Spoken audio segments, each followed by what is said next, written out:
Hola, ¿qué tal? Muy buenos días. Yo soy Lorena Beltrán, directora de Cannabis Salud. Les doy la bienvenida a este webinar titulado 5 tips para nuevos emprendedores e inversionistas en la industria de la cannabis. Welcome, everybody. Good morning. And we are going to continue this interview in English because our guest of today is Bob Hoban. Bob Hoban, he is a lawyer and international cannabis consultant, and he's also one of our speakers that's going to be in the in-person event in Cancun this 18th to the 20th of November.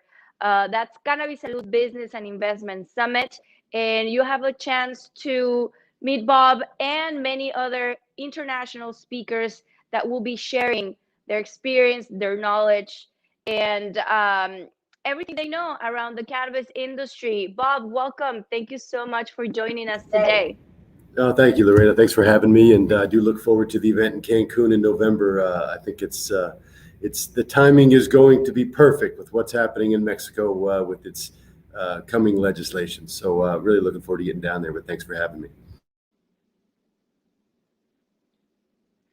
No, thank you. Thank you for your time. And I have to tell everybody that Bob is right here in front of me. We are live from Cartagena, Colombia. We came to participate as speakers and, of course, to support our friends at Expo CannaBiz in Cartagena. And today we want to talk about what we have been hearing at this conference as well, which is business, investment, and the new opportunities in the cannabis space for Latin America. Today, we're going to focus a little bit more in Mexico, of course. But before, Bob, can you tell us a little bit about yourself so people get to know you a little better? Bob Hoban. I am the managing director of the Clark Hill Denver office. I am the leader of Clark Hill's global cannabis division based out of Denver, Colorado. We've got attorneys all over the U.S. We've got an office in Mexico City and an office in Dublin, Ireland. Excuse me. And that's where I am now. My history is I started the Hoban Law Group about 13 years ago, which became the preeminent cannabis law firm in the space, focusing on business, and ultimately formed GPS, Gateway Proven Strategies, our consulting firm a few years ago. And we're very excited to be here. You know, the prospect of cannabis across Latin America is exciting for a number of reasons. Number one, it sort of illustrates the fact that this is a global cannabis economy. It also is one of those things where when you look at history, particularly recent history, and the drug war, initiated by the United States, this is something that's been a long time coming. It's definitely something that is coming full circle, where we can commercialize this plant, maximize its uses in various places across Latin America. And I'm very excited about what's happening in Mexico. But as you point out, Lorena, it does tie into what's happening in many places across the entire region. Bob, we are very curious about knowing what have you heard from companies and people around the world. What's their interest in Mexico? You have been traveling everywhere. We just started traveling again. And since Mexico is moving forward in the legislative process, what have you heard? What's the main thing people are saying about Mexico? Well, I mean, there's a lot of excitement because, Mexico, with approximately 135 million people, it's an enormous country, population-wise. It's in North America. When this legislation is passed, then you would have a country to the north and to the south of the United States that hopefully forces the United States policy forward, or at least gives our policy leaders some context about what the global cannabis economy is. But here's what I'm hearing about Mexico. Of course, right now, we do have a medical cannabis law in Mexico. The regulations just came out, in the last 9 months. So that's new. And those were 3 years in the making.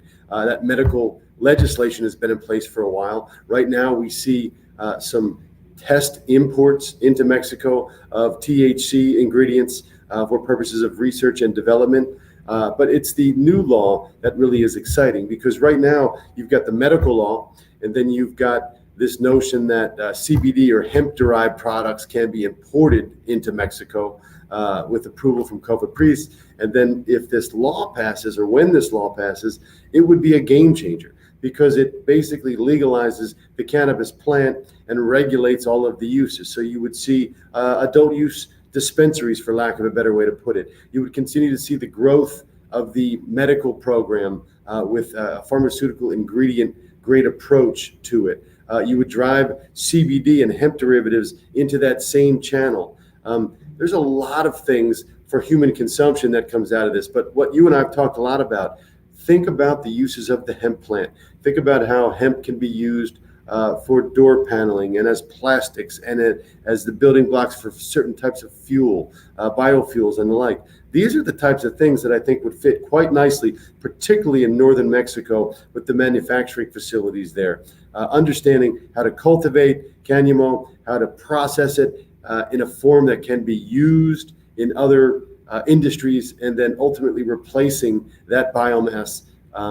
There's a lot of promise there, and a lot of people are talking about that.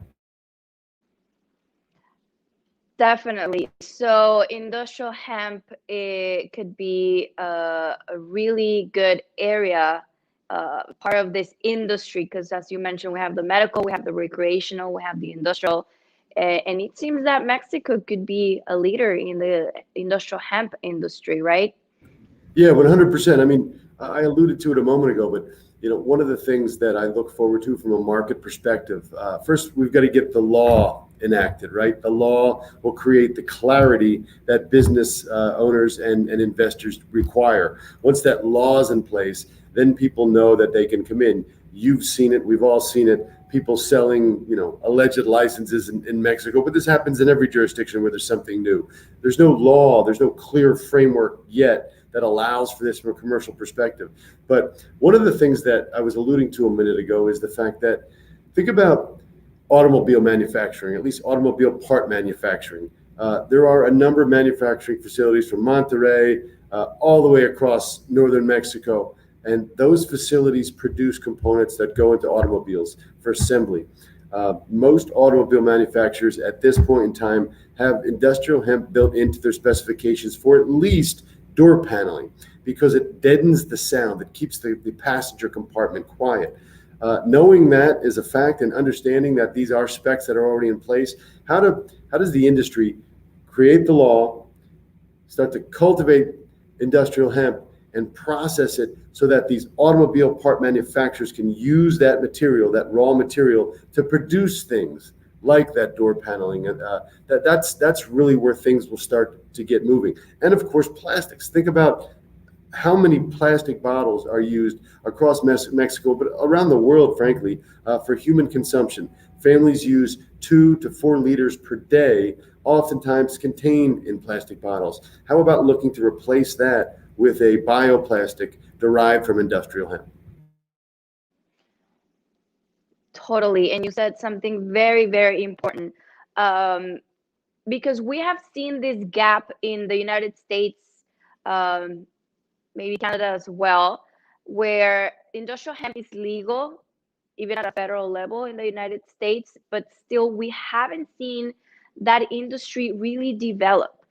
We see a lot of growth. Yeah, definitely people are growing hemp, but when it comes to processing that hemp into an end product, as you were mentioning, a plastic bottle, a construction material, biofuel, whatever it is, there's always this gap of, okay, I have the biomass and I can process it in my decorticator, but that's it. What happens with that prime material?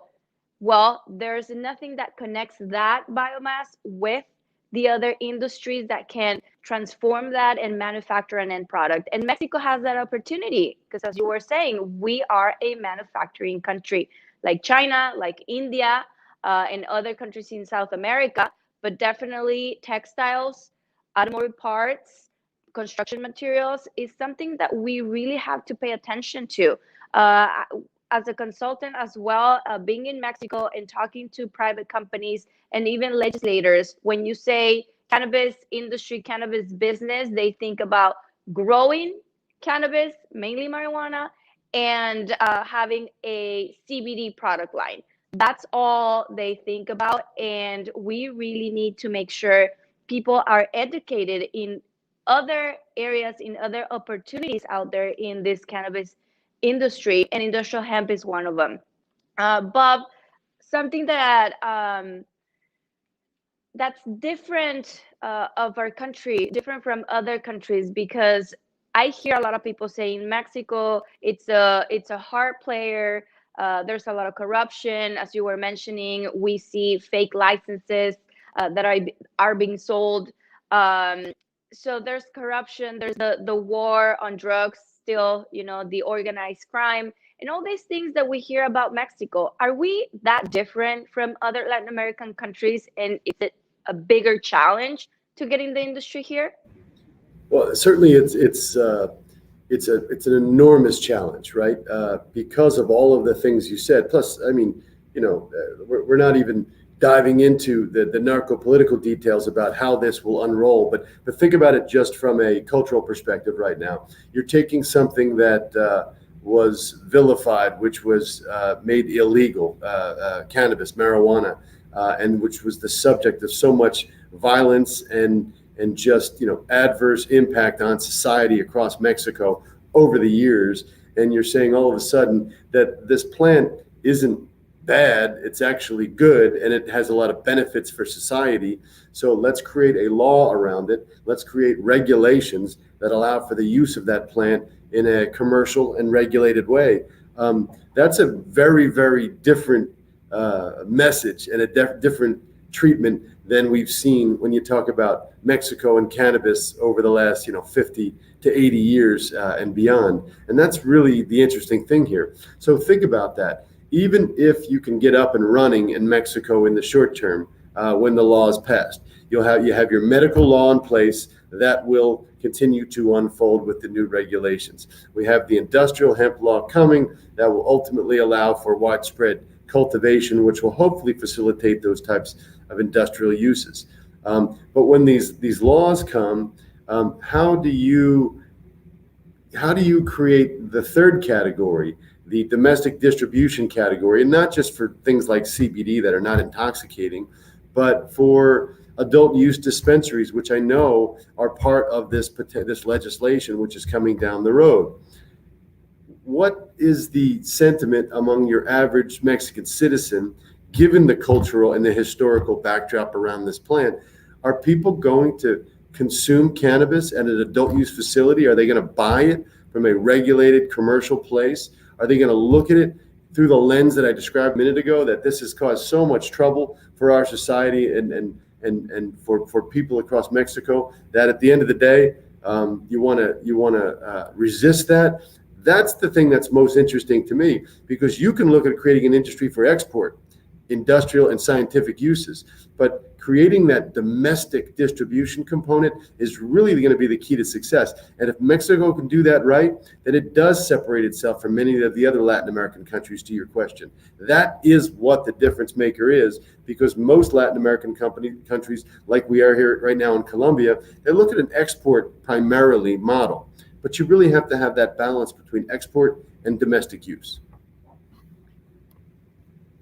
Definitely. No, it's going to be a big challenge to have that domestic distribution in place and making sure it works well for everybody involved. We were mentioning yesterday about, how Mexico, it's ruled by narco politics, and that many people have been involved in this industry in an illegal way. But now that many of them are going to be transitioning to the legal aspect, legal area of the cannabis industry. And we see that also one of the challenges is how they're going to tax, right? How they're going to tax the adult use industry, commercialization and distribution and cultivation. We don't want to see another California or Colorado, right, in Mexico, because in Mexico, don't only pay taxes, you also have to pay people that are in the process to get your license. Unfortunately, again, corruption in Mexico and having to give a little bit of money here, there in order to get there, right? Plus taxes. I think that's going to be one of the biggest challenges. And I think the government needs to pay a lot of attention on how they do it. Otherwise, it's not going to be attractive for many people that are already involved in this industry. Yeah, I mean, that's going to be a key, right? What does a business owner or operator, what does an investor, particularly in this industry, which is a new industry, and of course, as much as it is highly regulated and highly professionalized, particularly now, it's still something that folks need to come in and have an element of certainty.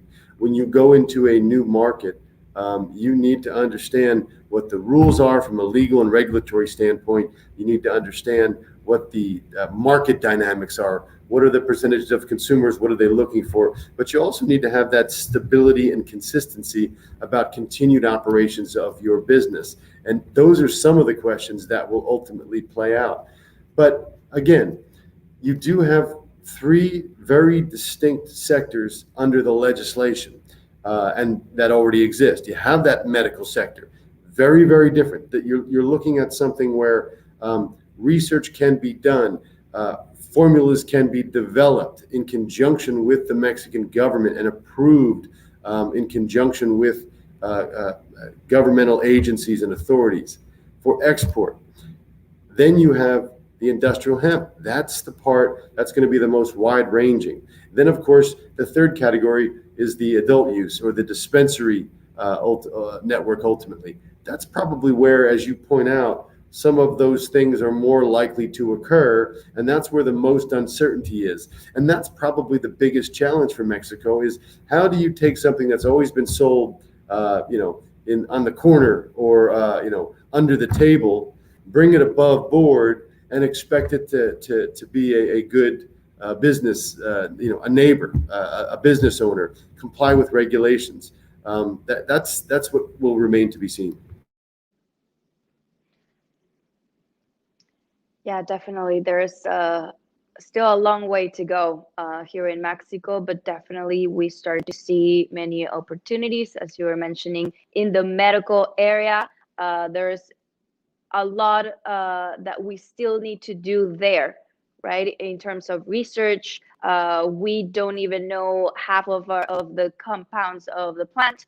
So it's going to be very exciting if Mexico takes that step into science, into research, from the seed to the end product, and we have everything it takes to do that. Mexico is also one of the largest pharmaceutical manufacturers, just as Brazil. So there are many opportunities, of course, and industrial hemp. I'm super excited about that one. I can wait to see it, rolling and start to see these projects around industrial hemp. So the title of this webinar is 5 tips for new investors and entrepreneurs in the cannabis space, mainly for our Mexican audience, which is the majority. So please, can you share 5 tips, Bob, and just a little pause in between so we can discuss each of them? Yeah, 5 tips. Well, the first one that comes to mind, and it's what you and I talk about a lot, frankly, but I end up talking with our clients all the time. First tip, understand context. Understand what's happening around you. Understand who the players are, what they're doing.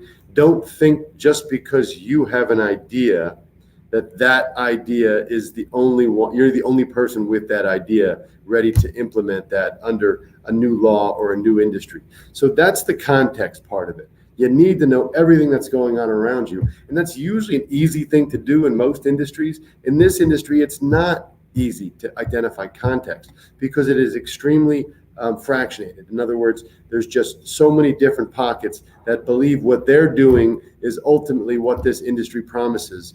But this industry promises so many different opportunities because the plant is so versatile from a market and scientific standpoint. So understand your context, number one. Number two, understand that it is a long game. The objective to invest or operate in the cannabis space is not going to turn around quick dollars.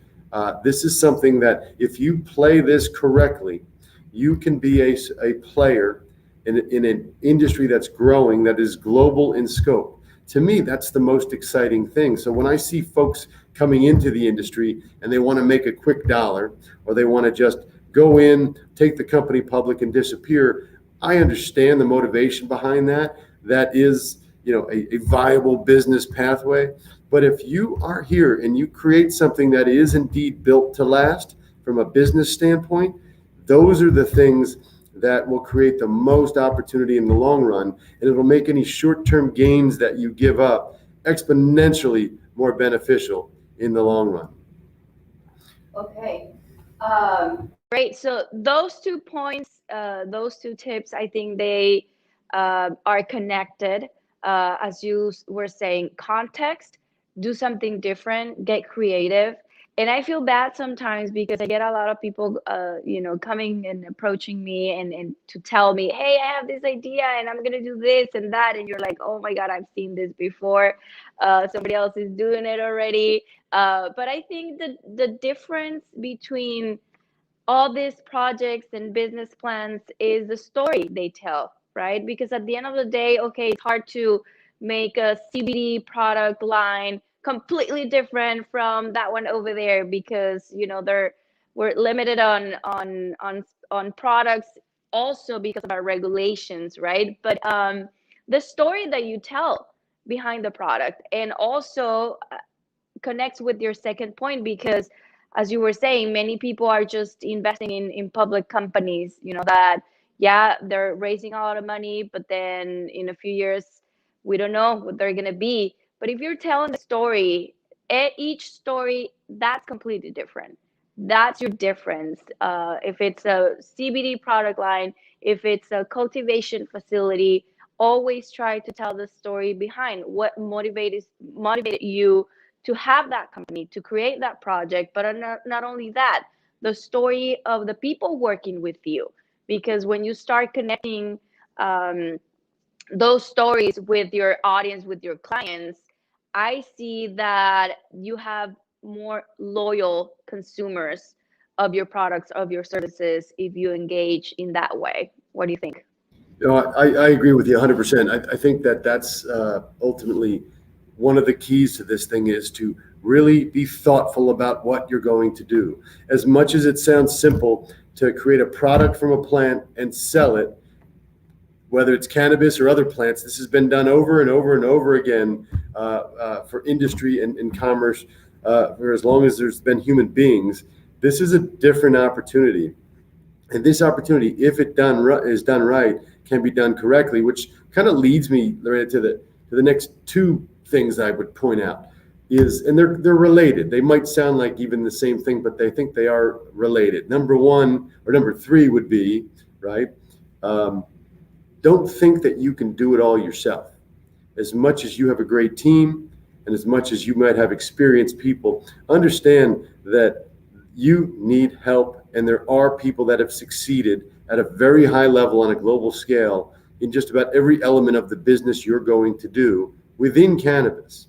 So don't think you can do it all yourself. Be humble enough to understand and recognize that. But couple that with look for international partners. That would be number 4. Look for international partners because this is a global industry. The Mexican law is set up to participate in a global cannabis economy. So you would be silly not to take the advantage and the opportunity to align with folks, other companies in North America, other companies across South America and Central America that are doing things, and understanding that you need to create that distribution network together. That's why you would look for the international partners. Totally agree with you, Bob.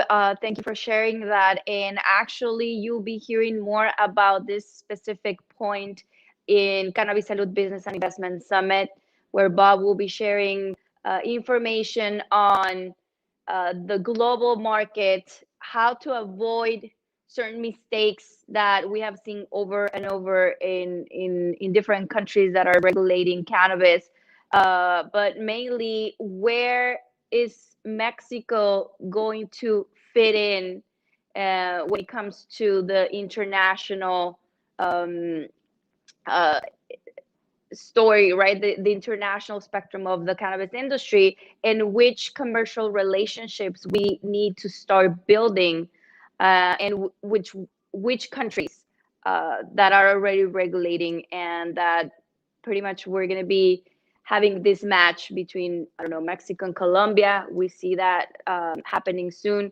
So yeah, you'll be talking more about this in person at our event in November. So we can jump to the fifth point. Yeah, no, the fifth point is relatively simple, and it may seem like the opposite of what I said earlier. I said build something that is sustainable, built for the long term. The fifth point is have an exit in mind when you build your company. Have an exit plan in mind. That doesn't mean the exit plan is in 1 year or 3 years, but maybe it's 5, 10, or 15 years. But you have to know what you're building towards. This industry is not something that's static. It's not something that's established for decades and decades from a commercial regulated perspective. It's figuring itself out on the fly. So if you understand what the different segments of the industry are, understand which one of those segments you'd like to play in, that's the context, but then what's the end of your road? Most people don't build a company that they hope to run for 50 years and then pass on to their children, although that's a good exit plan as well. What is your exit plan? Do you seek investment of a large scale that will help you scale this so you as the founder or initial operators can get out of the way? Do you look to sell the company? Do you look to take it public? What is your exit plan? Have it in mind at the beginning, coupled with that context component. And if you do those two things together, keeping in mind the other 2 or 3 tips, I do think that there's a viable opportunity that can be extremely lucrative and extremely successful, but you are doing things that many people in the world haven't done. This is all brand new from a global commerce perspective. So there are going to be lots of mistakes made, but that's where the greatest opportunity to learn and succeed will take place. Definitely. And I'm going to take the opportunity to add one more tip. Number 6, try to be social and environmental responsible, right? I think what we're living right now in terms of global warming, pollution, everything that's happening to the health of us humans, we have to be very responsible on what we're doing in the cannabis space. And I think we have the opportunity to show this industry as an example of a business project, an industry that can be aligned with the sustainable development goals of 2030. Can you add something about this? I've heard that you have shared information like this before. Yeah, I mean, you nailed it. And these are, our good friends over at Regenibus talk a lot about ESG, environmental and social governance, and these principles, and how sustainability and building in social responsibility is so critical in business, particularly international business as a whole. But it goes back to some of the things we talked about 15 or 20 minutes ago, is there's an enormous responsibility on operators in this space to try to do justice from a social standpoint. You have people that have been subject to violence or imprisoned all over the world for the use, sale, and treatment of this plant. Now that it's increasingly legal and commercialized, there is a tendency to build those social responsibility and social equity principles from a government standpoint. But I would encourage companies to adopt those principles yourself. It's the responsible thing to do. It's the right thing to do. And by the way, if you do those things correctly, then you are an even more attractive company to an outside investor or acquirer in the long run. So there's a number of reasons, both financial, but just from an altruistic and doing what's right perspective, that I would encourage you to go down the road of. And that's a beautiful thing. It's a beautiful thing that you are socially and environmentally responsible, and there's also an economic impact. We sometimes think that to have a corporate, it's impossible to do certain things, social equity or helping the environment, the planet, but it is possible, and we have to do it. There's no choice at this point, right? We have to do these things, and we are getting that economic impact as well inside and outside of your company. So Bob, we're running out of time, and I just want to thank you for sharing your experience, your knowledge with us today, this morning. Please visit cannabisalud.com so you can learn about our full program for the in-person event, November 18th to the 20th in Cancun, Mexico. Tickets are on sale now. They're very limited, 200 attendees only, and we are looking for people that want to learn more, that are interested in this type of topics, that are also interested in sustainable development goals. We have, as you mentioned, Regenevis talking about this on a panel. We have Mexican legislators on a panel, so they can answer many of our questions. We have people from COFEPRIS also participating, and many other international speakers that we are very happy to welcome in Mexico for the first time.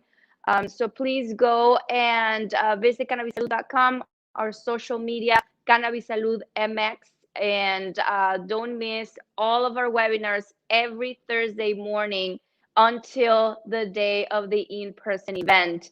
Bob, anything you would like to share to close? No, first of all, thank you for having me. I always enjoy the discussion. One of my favorite topics is the rollout of the commercial cannabis program in Mexico, and I'm excited to be a part of it and excited to see how it happens. And if I can ever be of assistance to anybody, you can always email me at rhoban, RHOBAN, at clarkhill.com.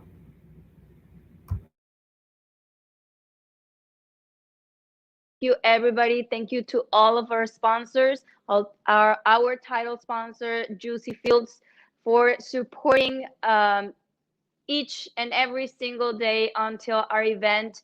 Also, thank you to SciEx, thank you to Cancura, thank you to the rest of our sponsors that we will have their presence in our webinars in the following Thursday. So thank you so much. Muchas gracias a todos por escucharnos y nos vemos el próximo jueves. Hasta luego.